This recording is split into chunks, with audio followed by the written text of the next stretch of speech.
What up, people? It's your brother-in-law, Josiah Young. We're here back again to give another day of that free legal game of the day.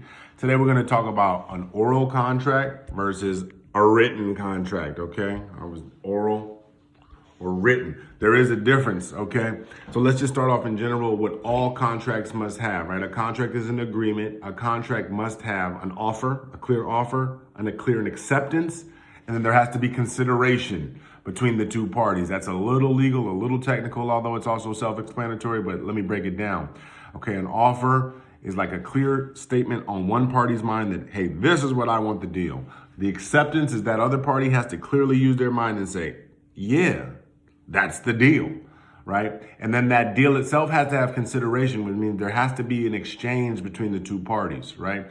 So if you're talking about making a contract, even an oral contract, let's say you say, I'm going to give you this car. I'll sell you this car. But if there's no price term that you had set in the car, it's like, well, what do you give me for you selling me the car? So that's probably not going to be an enforceable contract because we're missing price. If we say, hey, I'll sell you this car for $50 and that's the offer, and the other person says, okay, I accept, that will form the contract, and the consideration happens when the one person gives the $50, the other person gives the car, right? There's always that exchange. One thing going from this way from the party, the other party sending things back this direction. Always got to have offer, acceptance, consideration. So if you're making an oral contract, again, it's not as simple as saying, hey, I'll give you my house because I'm drunk at the bar. It's, I will give it to you for this price on these terms, on this day. That's why always in contracts, you want more specificity, right? Sometimes you want to leave things general. Sometimes you want to leave things vague. It's always a strategy call.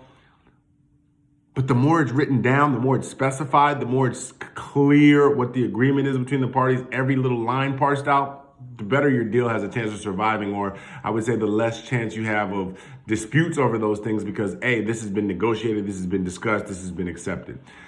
So moving on from the idea that you always have to have an offer and acceptance and consideration in forming a contract, whether it be oral or written, there's this thing called the statute of frauds, SOF, statute of frauds, that determines when you may not have an oral contract. So even though there's an offer, there's an acceptance, and there's a consideration that has happened verbally between at least two parties, sometimes the law says, yeah, but under the statute of frauds, no, it has to be a written contract or else an oral contract is not valid.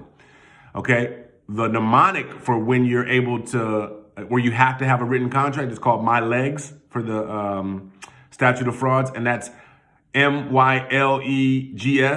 Marriage is the M. So if you have a marriage contract, you can't orally agree to marry. You got to put that on paper, okay? Contracts that take longer than a year, like, hey, I'm going to power wash your house every Wednesday for $59 for 2 years. Has to go for 2 years. You got to pay me that $59 every Wednesday. Well, that's got to be written down. You can't just say, we orally agreed that I was going to have this 2-year contract. If it's longer than a year, no good. Okay. Land leases or land or purchase sales or purchases of land. If it's dealing with land, you got to write it down. You can't just be like, no, John said I was getting that parcel. Well, where's the writing? Okay. Statute of frauds says there must be writing. This is a cool one. Sale of goods over 500. Okay, so hey, I'm gonna sell you this iPhone. This iPhone costs $700.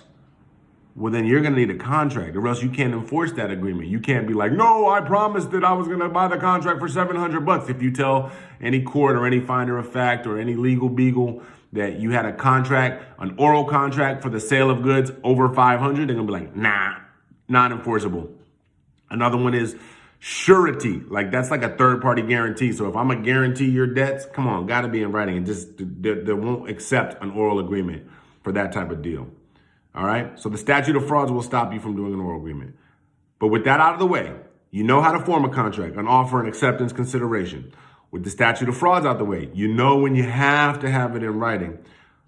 That leaves us with the fact that an oral contract can be made. An oral contract can be made. And really what it's going to come down to is proof of that oral contract, right? A lot of times they have what's called parole evidence, where you can say other things around the conversation that deal with the contract, but may not specifically be part of the contract. Like, no, he called me on that Wednesday before, and we talked at this time. And then after that, I wrote some notes in my notes and it said, here's the deal. Matter of fact, I sent them an email, right? Because that's what you always want to do. You want to confirm in writing. That's the bottom line. Even if you can do an oral contract, even if it's outside of the statute of frauds, write it down. Call a lawyer and ask them to memorialize it for you. Or at the very least, you memorialize the oral agreement and give that other person a chance to react. Email them like, per our discussion 5 minutes ago, you will be selling me the house for $50 in writing.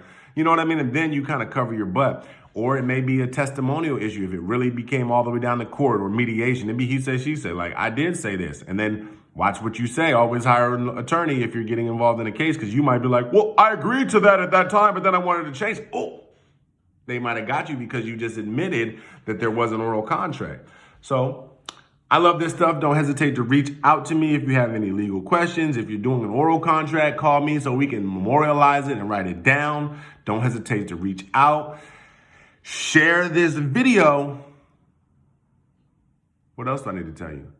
Subscribe to my YouTube channel, you guys. One love.